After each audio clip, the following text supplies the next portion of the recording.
அல்லாஹ் தஆலா மனிதனுக்கு அவருடைய பிரச்சனைகளை அவருடைய நிலைமைகளை சீராக்கிக் கொள்வதற்கு பல வழிகளை கற்றுக் கொடுக்கிறார். அதுல ஒரு சிறந்த ஒரு வழிதான் மனிதன் அல்லாஹ்விடத்துல தன்னை தேவைகளையும் பிரச்சனையையும் சொல்லி துஆ செய்யும். இன்று துஆவுடைய ஒரு மதிப்பு உள்ளத்துல சில சமயங்கள்ல இல்லாதவர்களாக நாங்க இருக்கிறோம். சில நேரங்கள்ல பல நாட்கள் கழியும் ஒழுங்காக துஆ செய்திருக்க மாட்டோம். சில நேரங்கள்ல பல மாதங்கள் கழியும் இந்த தொழுகைக்கு பின்னால உட்கார்ந்து ஆமீன் சொன்னதை தவிர வேற எந்த துஆவும் செய்திருக்க மாட்டோம். எண்ணிமிக்க மேலாளர்களே, துஆவுடைய மதிப்பை நாங்க விளங்கினோம்னா எப்படி எங்களுக்கு இபாதத்துக்கள் கட்டாயமானதாக இருக்கிறதோ அத மாதிரி துஆவையும் நாங்க செய்ய ஆரம்பிப்போம். ஹதரத் ஸல்லல்லாஹு அலைஹி வஸல்லம் அவங்க சொன்ன ஹதீஸ் பல கிரந்தங்கள்ல பதிவு செய்யப்பட்டிருக்கிறது. அத்துஆஉ துஆ இருக்கிறது ஹுவல் இபாதா, அது இபாதத்தே தான். எப்படி தொழுகை இபாதத்தோ, நோன்பு இபாதத்தோ, ஜகாத் இபாதத்தோ, அத மாதிரி ஒரு வகையான இபாதத் துஆவும் தான்.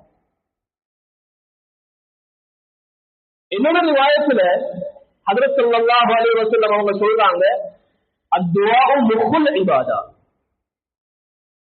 துஆ அது இபாதத்துடைய உயிர் நாடி என்பதாக நபி ஸல்லல்லாஹு அலைஹி வஸல்லம் அவர்கள் சொல்லியிருக்கிறார்கள். ஏன் சீரற்ற கவனஹீனமான அல்லாஹ்வுடைய சிந்தனையற்ற இபாதத்துக்களை அல்லாஹ்வுடைய சிந்தனை உள்ளதாக மாற்றம் அவ்வளவுக்கு ஒரு உன்னதமான ஒரு இபாதத்தாக துஆ பார்க்கப்பட்டது. ஹஜ்ரத் ஸல்லல்லாஹு அலைஹி வஸல்லம் அவங்க சொன்ன ஹதீஸ் ஹஜ்ரத் இமாம் திர்மிதி ரஹ்மத்துல்லாஹி அவர்கள் பதிவு செய்திருக்கிறார்கள். லைஸ ஷைஉன் அக்ரம அலல்லாஹி மின துஆ, அல்லாஹ்விடத்தில் துஆவை பார்க்க கண்ணியமானது வேறு எதுவும் இல்லை என்பதாக ஹஜ்ரத் ஸல்லல்லாஹு அலைஹி வஸல்லம் அவர்கள் சொன்னது ஹஜ்ரத் இமாம் திர்மிதி ரஹ்மத்துல்லாஹி அவர்கள் அவர்களுடைய ஜாமியில பதிவு செய்திருக்கிறார்கள். துஆ என்பது ஒரு மனிதனை தந்த எஜமானாகிய அல்லாஹ்வோட அழகான ஒரு தொடர்பை ஏற்படுத்தி வைக்கிறது தான் துஆ. என் ரப்பு யாரை, எனக்கு எவ்வளவு உபகாரம் செய்திருக்கிறவன் யாரை, என்ன படைத்தவன் யாரு, அந்த ரப்பிடத்துல நான் எப்படி இபாதத் செய்கிறேனோ அவனிடத்துல மாத்திரம் தான் நான் என் தேவைகளை கேட்கிறேன். சில நாட்டுப்புற அரபிகளிடத்துல துஆ செய்யுங்க என்று சொன்ன நேரத்துல அவர்கள் எவ்வளவு அழகாக துஆ செய்தார்கள் என்றா, யா அல்லாஹ், எனது வெற்றியை உனக்கு முன்னால் மாத்திரம் சுஜூது செய்ய வைத்தது மாதிரி எனது கைய உன்னிடத்துல மாத்திரம் நீட்டக்கூடியதாக ஆக்கி வைக்கிறேன், யாரிடத்திலையும் நீட்ட வைக்கிறார். எவ்வளவு அழகான பண்பு. ஒரு மனிதனை கண்ணியமானவனாக உலகத்துல வாழ வைக்கக்கூடிய ஒரு பொருள், ஒரு இபாதத், அது துஆவாக இருக்கிறது. எல்லா நபிமார்களும் துஆ செய்திருக்கிறாங்க. எப்படி அவங்களுக்கு கொடுக்கப்பட்ட தாவத்தை செய்தார்களோ, எப்படி அவர்களுக்கு கொடுக்கப்பட்ட இபாதத்துகளை செய்தார்களோ, அதே மாதிரி அவர்கள் ஒவ்வொரு நபிமார்களும் அல்லாஹ்விடத்துல அவர்களுடைய தேவையை சொல்லி துஆ செய்திருக்கிறார்கள்.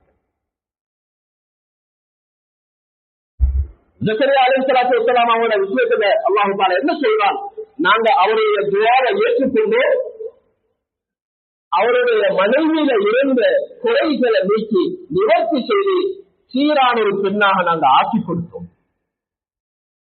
இப்படி ஒவ்வொரு நபிமார்களுடைய துஆவுக்கு பின்னாலேயும் அல்லாஹ் தஆலா அவங்களோட துஆவை ஏற்றுக்கொண்ட சரித்திரத்தையும் சொல்லியிருக்கிறார். மிக்க மேலாளர்களே, நாங்க துஆவை படிக்கணும். எப்படி இல்லாத செய்யறது என்று நாங்க படிக்கிற மாதிரி எப்படி துஆ செய்ய வேண்டும். ஹஜ்ரத் ஸல்லல்லாஹு அலைஹி வஸல்லம் அவர்களே துஆவுடைய அதபில என்ன சொல்லி தந்திருக்கிறாங்கன்னா, ஒரு மனிதன் துஆ செய்ய முன்னால அல்லாஹ்வை எவ்வளவு புகழ முடியுமோ அவ்வளவு புகழ வேண்டும். எவ்வளவு புகழ முடியுமோ அவ்வளவு புகழும். எங்களை படைச்சது அவன், எங்களை தேவைகளை உருவாக்கினது அவன். எங்களோட தேவைகளை நிறைவேற்ற சக்தி உள்ளவன் அவன் மாத்திரமே. அதனால எங்களோட துஆவுல எங்களோட தேவைகளை சொல்றதை விட அவனை நாங்க புகழக்கூடியவர்களாக இருக்கோம். பலவிதமாக புகழலாம். இதுல இஸ்முல் அஸம் சொல்லக்கூடிய வார்த்தைகள் சொல்லப்பட்டிருக்கிறது. இதா துஆ அஸாம், அந்த வார்த்தைகள் சொல்லி துஆ கேட்டால் அல்லாஹ் தஆலா துஆவை மறுக்கிறது கிடையாது. வைதா சுஇல பிஹி ஆஸா, அந்த வார்த்தைகளை சொல்லி அவர்களுக்கு சில தேவைகளை கேட்டால் அல்லாஹ் தஆலா கட்டாயம் அவைகளை கொடுத்து தருவார். அப்படியான இஸ்முல் ஆதமுடைய வார்த்தைகளை நாங்க பாட விட்டு அந்த வார்த்தைகளை எங்களை துஆவுல சொல்லி நாங்க துஆ கேட்கிறோம். திரும்ப நபி ஸல்லல்லாஹு அலைஹி வஸல்லம் அவரோட பேர்ல ஸலவாத் சொல்ல வேண்டும். முதலாவது துஆவை ஆரம்பிக்கணும் அல்லாஹ்வை புகழ்ந்து. இரண்டாவது நபி ஸல்லல்லாஹு அலைஹி வஸல்லம் அவரோட பேர்ல ஸலவாத் ஓதி ஆரம்பிக்கணும். ஒரு சஹாபி வந்து சொன்னாங்க, யா ரசூலல்லாஹ், துஆவுல நான் கொஞ்சம் போல ஸலவாத் சொல்றேன். ஹஜ்ரத் ஸல்லல்லாஹு அலைஹி வஸல்லம் சொன்னாங்க, கூட்டினா நன்மை கிடைக்கும், இதை விட கைரானது கிடைக்கும். சொன்னாங்க, நான் காவாசி அளவு சொல்றேன். நல்ல விஷயம், இதை பார்க்க கூட்டினா இதை பார்க்க நன்மை கிடைக்கும். 3 ரூபாய் எனக்கு துஆவுடைய 3 ரூபாய்க்கு ஸலவாத் சொல்றேன். சொன்னாங்க, நல்ல விஷயம், இதை பார்க்க கூட்டினா இதை விடவும் நன்மை கிடைக்கும். சொன்னாங்க, அறவாசி 3ல 2 பகுதி. கடைசியா சொன்னாங்க, யா ரசூலல்லாஹ், இந்த துஆ முடிக்க உங்களுக்கு ஸலவாத் சொல்றதாகவே ஆக்கிக்கொள்ளும். அல்லாஹ் ரசூலை நாங்க சந்தோஷப்படுத்திட்டா எங்களோட தேவைகள் நிறைவேறத்தை பற்றி நாங்க யோசிக்க வேண்டிய அவசியம் இல்லை. எப்ப தேவைகள் நிறைவேறவோ அது சரியாக சீராக அல்லாஹ் தஆலா எங்கள் மூலமாக நடக்காட்டி இன்னொருத்தரால் அல்லாஹ் நிறைவேற்றி தருவான். இதுக்கு பின்னாலதான் எங்களோட தேவைகள் அல்லாஹ்விடத்துல சொல்லணும். அதுல முதலாவது எதை சொல்லணும்னா, இபாதத்துடைய தேவைகள், இபாதத்துல குறைபாடுகள் இருந்தால் அந்த குறைபாடுகளை நிவர்த்தி செய்து தரும்படி சொல்லணும். இது நாங்க அதிகமான நாட்கள் கேட்கிறதும் குறைவாக இருக்கக்கூடிய ஒரு விஷயம். அல்லாஹ்வுடைய மஹப்பத்தை கேட்கணும். நபி ஸல்லல்லாஹு அலைஹி வஸல்லம் அவர்களுடைய மஹப்பத்தை கேட்கணும். இதுக்கு பின்னால்தான் எங்களோட உலகத்துடைய தேவைகள் இருந்தால் அல்லாஹ்விடத்துல சொல்லணும், யா அல்லாஹ், இன்னும் தேவைகள் இருக்குது, நீதான் படைத்தாய், நீதான் நிறைவேற்றி தரணும் என்ற உறுதியான வார்த்தையில் அல்லாஹ்விடத்துல கேட்கணும். கடைசியா முடிக்கும் போது நபி ஸல்லல்லாஹு அலைஹி வஸல்லம் அவரோட பேர்ல ஸலவாத் சொல்லி அல்லாஹ்வை புகழ்ந்து முடிக்கிறதோட ஆமீன் என்ற வார்த்தையோட முடியுங்க என்பதாக சில ஹதீஸ்கள்ல சொல்லப்பட்டிருக்கு. இது துஆவுடைய ஒழுக்கம். அல்லாஹ் தஆலா இப்படி சில நேரங்கள்ல துஆ செய்தாலும் சிலர்களுடைய துஆவை ஏற்றுக்கொள்ள மாட்டார். காரணம் என்ன? அவங்கள்ட்ட இஸ்திஅஜால் இருந்துச்சு. சஹாபாக்கள் சிலர்கள் கேட்டாங்க, யா ரசூலல்லாஹ், இஸ்திஅஜால்னா என்ன? அதுக்கு ஹஜ்ரத் ஸல்லல்லாஹு அலைஹி வஸல்லம் அவங்க சொன்னாங்க, அவர் தேவை அல்லாஹ்விடத்துல கேட்பாரு, அந்த தேவை நிறைவேறலைண்டா சொல்லி சொல்வாரு, நான் இந்த தேவைகளை துஆவாக கேட்டிருக்கிறேன், ஆனால் இன்னும் என் தேவைகள் நிறைவேறல. நான் எத்தனையோ தடவை துஆ கேட்டுட்டேன், என் துஆ இன்னும் கபூல் ஆகல. இது பல வருஷமா கேட்டு வர துஆ, இன்னும் அந்த விஷயம் நடக்கல. ஹஜ்ரத் ஸல்லல்லாஹு அலைஹி வஸல்லம் சொன்னாங்க, இப்படி யாரு அவசரப்படுவாங்களோ அவங்களோட துஆ ஏற்றுக்கொள்ளப்பட மாட்டாங்க. ஏன்னா அல்லாஹ் தஆலாவை வற்புறுத்தக்கூடியவங்க யாரும் இல்லை, யாரும் இருக்கிறாங்க.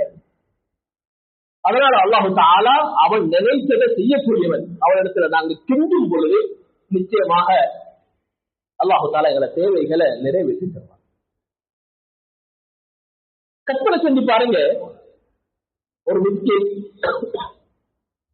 ஒரு பரிதாபமான நிலைமையில வந்து எங்கள்கிட்ட கெஞ்சுறாரு, ஏதோ ஒரு கேட்கிறாரு, அல்லது ஒரு சாப்பாட்டுக்குரிய ஒரு வழியை கேட்கிறாரு. அவரை பார்த்ததும் எங்களுக்கு கவலை வந்துட்டு நாங்க என்ன செய்வோம், அதை நிறைவேற்றி கொடுக்க பார்ப்போம். எங்கள்கிட்ட இல்லாட்டி இன்னொருத்த கேட்டு சரி ஏற்பாடு செய்ய பார்ப்போம். ஆனா எல்லா ஹசானாவுக்கும் சொந்தக்காரனாகிய அல்லாஹ் தஆலா எவ்வளவு கண்ணியமானவன், எவ்வளவு நாணம் உள்ளவன். அவனிடத்துல கையை ஏந்தி நாங்க எங்களோட துஆவை கேட்டா அவன் அந்த கைகளை வெறுமனை திருப்பி அனுப்ப வெட்கப்படக்கூடியவன். அப்ப நாங்க யோசிக்க வேண்டும், எங்களோட தேவைகளை நாங்க எப்படி சொல்லணும், எந்த முறையில சொல்லணும். இன்னும் சில ஆக்களுடைய துவாக்கள் ஏற்றுக்கொள்ளப்பட மாட்டாது என்பதாக ரசூலுல்லாஹி ஸல்லல்லாஹு அலைஹி வஸல்லம் சொல்லியிருக்கிறாங்க. அதுல ஒருத்தர் அல்லாஹ்விடத்துல துவா கேட்கிறாரு.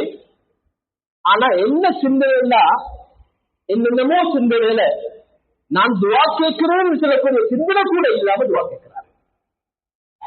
சில நேரங்கள்ல இன்னைக்கு இமாம் தொழுகைக்கு பின்னால துவாவோடையாரு ஆமீன் சொல்றவங்க என்ன சிந்தனையில ஆமீன் சொல்றாங்கன்னு பார்த்தா இல்லாட்ட கை தூக்கி வைக்கப்பட்டிருக்கிறது எங்கெங்கேயோ பார்த்து கொண்டிருக்கிறாரு, இல்லாட்டி கையில நெத்தி முடிச்சு கொண்டிருக்கிறாரு, இல்லாட்டி ஏதோ ஒரு சிந்தனையில இருக்கிறாரு, ஒரு கை பேரவையில் ஒரு கை உயர்த்தப்பட்டதாகவும் இருக்குது.